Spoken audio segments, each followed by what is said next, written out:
یعنی اپنی شاعری سے اپنے فن سے دنیا حاصل کی ہے، اور اب میں ایک ایسی بیماری میں مبتلا ہوں کہ ہو سکتا ہے کسی میں میری موت ہو جائے، میں نے ہر ممکن کوشش کی علاج کی لیکن نہ ہوا۔ تو ان کے دل میں اچانک خیال آیا کہ مجھے اللہ نے اگر اتنا بڑا فن دیا ہے شاعری کا، تو اس کے ذریعے سے جس نبی کا کلمہ پڑھتا چاہیے، یہ خیال ان کے دماغ میں آیا، اور اس خیال کے آتے ہی پھر انہوں نے پہلی مرتبہ زندگی میں نعت لکھنا شروع کی، اور لکھا تو پھر 170 شعر لکھ دیے پہلی نعت کے، اور پھر اس کو 10 حصوں میں ڈیوائیڈ کیا۔ یعنی مان لیجئے کہ کچھ اشعار ہیں حضور کے حلیے کے بارے میں، یعنی جسم کے بارے میں، حضور کا ناک کیسا تھا، حضور کے بال کیسے تھے، حضور نبی اکرم صلی اللہ علیہ وسلم کا چہرہ کیسا تھا، قد کیسا تھا، آپ کے معجزات کے بارے میں، آپ کے صحابہ کے بارے میں، آپ کی خوبیوں کے بارے میں، اس طرح سے کیٹیگرائز کر کے 10 حصوں میں ڈیوائیڈ کر کے 10 ابواب اس کے بنائے، اور 170 اشعار پر مشتمل یہ قصیدہ بردہ لکھا، اور اب یہ لکھا کر کے بہرحال وہ سو گئے۔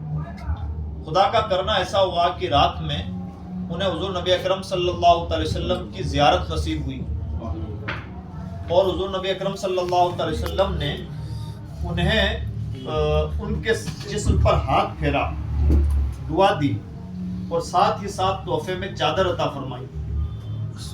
یہ سب خواب میں ہو رہا، خواب میں حضور نے چادر دی، دعا دی، جسم پر ہاتھ پھیرا، اس نیت سے کہ تمہاری بیماری ٹھیک ہو جائے۔ امام بصیری جب بیدار ہوئے تو وہ چادر ان کے سرہانے رکھی ہوئی تھی، اور ان کے جسم پر حضور نے جو ہاتھ پھیرا تھا کہ بیماری دور ہو جائے، بیماری بالکل ختم ہو چکی تھی۔ تب سے اس نعت کو قصیدہ بردہ یعنی چادر والی نعت کہا جاتا ہے، اور اب دنیا میں یہ اتنی مقبول ہے کہ جیسے ابھی حافظ صاحب نے نعت پڑھی، ہمیں اس کا مطلب نہیں معلوم ہے کہ انہوں نے جو اشعار پڑھے ان کی میننگ کیا ہے، لیکن اس کے باوجود بھی ہم سن رہے ہیں، ہمیں مزہ بھی آ رہا ہے، اور کہیں نہ کہیں سننے میں آتی رہتی ہے۔ تو یہ بات ہوتی ہے جب بارگاہ رسالت میں کوئی چیز قبول ہو جائے تو پھر اس کا مرتبہ یوں ہی بڑھتا ہے۔ اب امام بصیری نے ایک مرتبہ نعت لکھی، پہلی بار ہی نعت لکھی، لیکن جو بارگاہ رسالت سے انہیں انعام ملا وہ اتنا بڑا انعام ملا کہ ہمیشہ کے لیے ان کی شخصیت بھی زندہ ہو گئی اور ان کی نعت بھی زندہ ہو گئی۔ اگر وہ نارمل طور پر زندگی گزار کے چلے جاتے تو شاید آج نہ ان کا تذکرہ سنتے، بہت شاعر پیدا ہوئے، بہت قلمکار ادیب سب پیدا ہوئے، ہوتے رہے ہیں، ہوتے رہیں گے، کون کس کو یاد رکھتا ہے، لیکن ذات رسالت سے منسوب جو چیز ہو جاتی ہے، حضور نبی اکرم صلی اللہ علیہ وسلم کی محبت کا صلہ کسی کو مل جائے تو پھر مرتا نہیں۔ اور بھی اس کی مثالیں ہیں۔ ایک اور فارسی کے بڑے شاعر ہیں امام عبد الرحمن جامی، اور بڑے صوفی بھی ہیں، شاعر بھی ہیں، سلسلہ نقشبندیہ کے شیخ بھی ہیں عبد الرحمن جامی۔ تو حضرت امام عبد الرحمن جامی نے حضور نبی اکرم صلی اللہ علیہ وسلم کی شان میں نعت لکھی، اور نعت بارگاہ رسالت میں ان کی مقبولیت کا عالم یہ تھا کہ نعت لکھی، نعت لکھنے کے بعد میں پلان یہ کیا کہ یہ نعت میں جا کر کے حضور کی بارگاہ میں خود سناؤں گا۔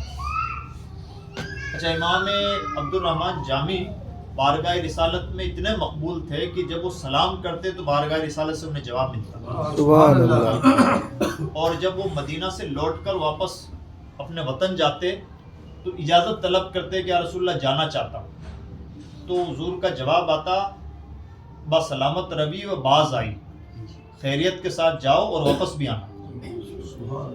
آخری وقت جب ان کا آخری دورہ تھا، انہیں نہیں پتا تھا کہ آخری دورہ تھا، تو حضور نبی اکرم صلی اللہ علیہ وسلم نے یہ تو ارشاد فرمایا بسلامت روی، لیکن یہ نہیں فرمایا کہ باز آئی۔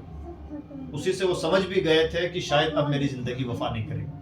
تو یہ عبد الرحمن جامی جو بارگاہ رسالت میں اتنے مقبول ہیں، یہ حضور نبی اکرم صلی اللہ علیہ وسلم، انہوں نے نعت لکھی فارسی کی، بڑی مشہور نعت ہے، تنم فرسودہ جاں پارا ز ہجراں یا رسول اللہ، یعنی یا رسول اللہ میرا جسم بالکل مضطرب ہے اور آپ کے فراق کی وجہ سے میری کیفیت ناقابل برداشت تھی۔ تو یہ نعت لکھی اور پلان یہ بنایا کہ حضور کی بارگاہ میں لے جا کے سناؤں گا خود۔ تو حضور نبی اکرم صلی اللہ علیہ وسلم مدینے کا جو بھی گورنر یا والی یا جو بھی ذمہ دار تھا اس کے خواب میں تشریف لائے اور سرحد کی طرف اشارہ فرمایا کہ جو ادھر والی سرحد ہے اس سے ایک شخص آنا چاہتا ہے مدینے میں جس کا نام عبد الرحمن جامی ہے، اسے مدینے میں داخل نہ ہونے دیا جائے. اگر وہ آئے گا اور وہ جو اس نے پلان کر رکھا وہ نعت مجھے اس نے سنائی تو مجھے اپنے قبر سے ہاتھ نکال کر اس سے مصافحہ کرنا پڑے گا.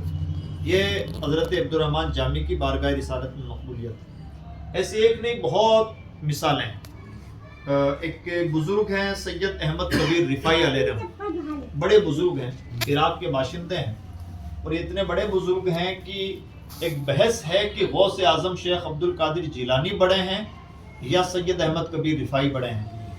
امام اہل سنت شاہ امام احمد اللہ خان محدث بریلوی کا ایک رسالہ ہے فرد الافائی عن الشیخ الرفاعی، اس میں آپ نے ثابت کیا ہے کہ غوث اعظم بڑے ہیں.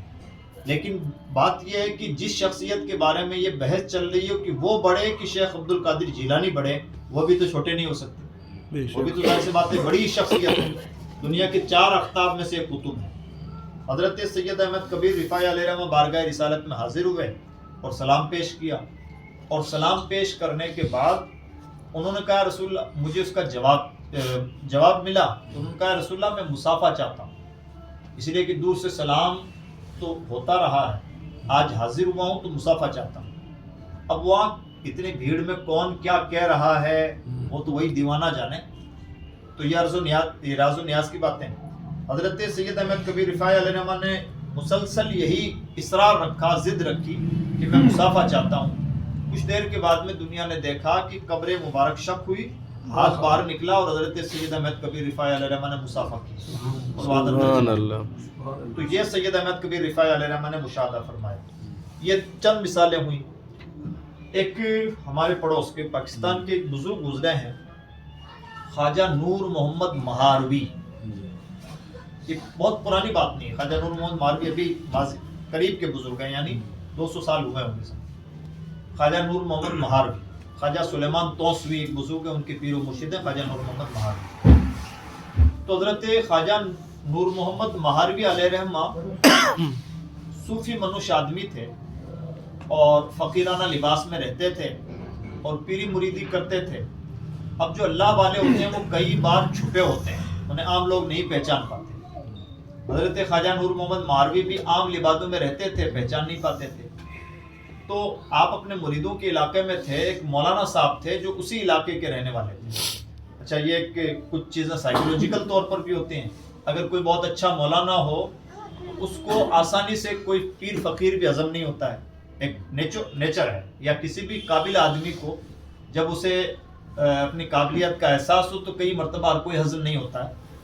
تو خواجہ نور محمد مہاروی علیہ رحمہ کے علاقے جہاں آپ کے مریدین کا علاقہ تھا، حلقہ تھا، وہیں سے ایک مولانا صاحب جو فلسفی تھے وہ حج کرنے کے لیے تشریف لے جا رہے تھے. اچھا، ابھی بہت ساری جگہوں پر اب بھی کلچر ہے، پتہ نہیں یہاں ہے یا نہیں، کہ جب حج کرنے کے لیے لوگ جاتے تھے تو سب سے معافی تلافی کرتے تھے کہ حج کرنے کے لیے جا رہا ہوں، جو بھی ہوا معاف کیجیے گا. اس طرح سے ہوتا تھا اور اب بھی بہت ساری جگہوں پر ہوتا ہے. جی. تو مولانا صاحب بھی سب سے مل جل کر کے معافی تلافی کرنے لگے کہ میں نے کبھی کسی کی دل آزاری کی ہو تو مجھے معاف کر دینا، میں حج کے لیے جا رہا ہوں. حضرت خواجہ نور محمد مہاروی علیہ رحمہ سے بھی مولانا صاحب نے ملاقات کی. تو حضرت خواجہ نور محمد مہاروی نے، فقیر آدمی تھے، کہا کہ مولانا صاحب تشریف لے جائیے اور یاد رہ جائے تو بارگاہ رسالت میں میرا بھی سلام پیش کر دینا. اب یہ بھی نارمل بات ہے، ہم سب لوگ بھی گزارشیں کرتے رہتے ہیں کہ ہمارے لیے بھی دعا کرنا اور ہمارا بھی سلام پیش کر دینا. یہ بھی نارمل بات، مولانا صاحب نے اس کو نارملی لیا.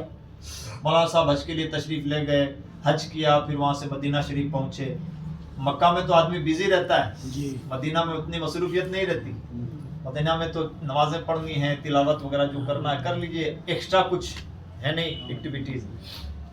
تو اس وقت مدینہ میں جب آدمی خالی رہتا ہے تو اس سے چیزیں یاد آتی ہیں آہستہ آہستہ. فلاں بیمار ہے اس کے لیے دعا کر دی، فلاں نے بھی دعا کے لیے کہا تھا اس کے لیے دعا کر دی، ایسا یاد آتے رہتا ہے. تو مولانا صاحب ایک دن بیٹھے ہوئے تھے تو اچانک انہیں یہ بھی یاد آ گیا، ارے وہ مولانا، انہوں نے پیر نور محمد مہاروی نے بھی سلام پیش کیا. مولانا صاحب کی نظر میں پیر نور محمد مہاروی کی کوئی بہت زیادہ حیثیت نہیں تھی. وہ اتنا ہی مانتے تھے کہ ٹھیک ہے ایک نارمل فقیر مولانا ہے، پیر صاحب ہیں. تو انہوں نے، اچھا مولانا صاحب کی عادت تھی جیسے کوئی یاد آیا کہ فلاں نے بھی سلام پیش کیا تھا تو روضہ رسول کی طرف منہ کر کے کہہ دیتے کہ یا رسول اللہ فلاں نے آپ کو سلام پیش کیا. اب انہوں نے، مولانا صاحب کو یاد آیا تو انہوں نے کہا یا رسول اللہ آپ کو نور محمد مہاروی نے، جو ہمارے علاقے کے پیر صاحب ہیں، انہوں نے سلام پیش کیا.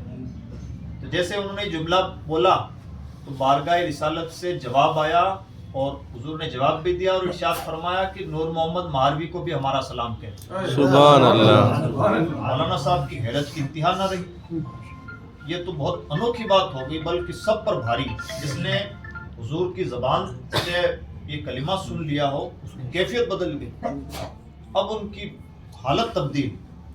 اور سب سے پہلے یہاں آئے تو آنے کے بعد خواجہ نور محمد مہاروی کے پاس پہنچے. احساس ہوا کہ ہم نے اس فقیر کو پہچانا ہی نہیں تھا، یہ اتنے کمال کے ہیں. تو سب سے پہلے خواجہ نور محمد مہاروی کے پاس پہنچے. اللہ والے جانتے ہیں لیکن انجان بنتے ہیں. خواجہ نور محمد مہاروی نے پہلے باتیں گھمائیں اور کہنے لگے مولانا صاحب حج کیسا رہا، ادھر ادھر کی باتیں کرتے رہے اور پھر مدینہ شریف جانا ہوا یا نہیں ہوا، تمام باتیں گھماتے رہے.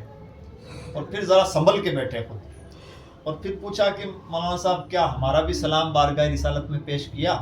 اچھا، مولانا صاحب اتنے مطلب کیفیت میں مگن تھے کہ جتنا سوال کرتے اتنا ہی جواب دیتے. ان کی ہمت نہ تھی کہ بڑھ کر کے حضرت سے پہلے سے واقعہ پیش کرتے. تو جب خواجہ نور محمد مہاروی ذرا سنبھل کے بیٹھے اور پھر کہا کہ مولانا صاحب کیا ہمارا بھی سلام یاد رہا اور بارگاہ رسالت میں پیش کیا؟ تو کہنے لگے حضور وہی بات تو گزارش کرنے کے لیے حاضر ہوا ہوں اور اسی بات نے تو میری قسمت چمکائی. میں نے آپ کا سلام پیش کیا تو حضور نے آپ کو سلام بھیجا ہے. تو خواجہ نور محمد مہاروی کھڑے ہوئے اور کہا مولانا صاحب دوبارہ بتائیے کیا ہوا؟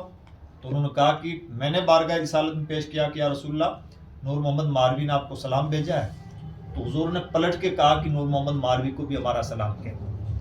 اب یہ سنا تو وہیں کھڑے ہو کے گرے اور کہا جب راز ہی کھل گیا تو رہنا کیا، انتقال ہو.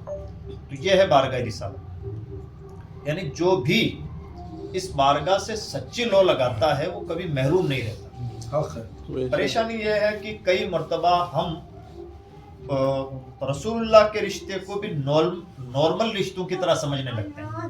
ہمیں لگتا ہے کہ جس طرح سے بھائی بھائی کا رشتہ ہے، ماں باپ اولاد کا رشتہ ہے، یاروں دوستوں کا رشتہ ہے، ویسے ہی امتی اور نبی کا رشتہ ہے.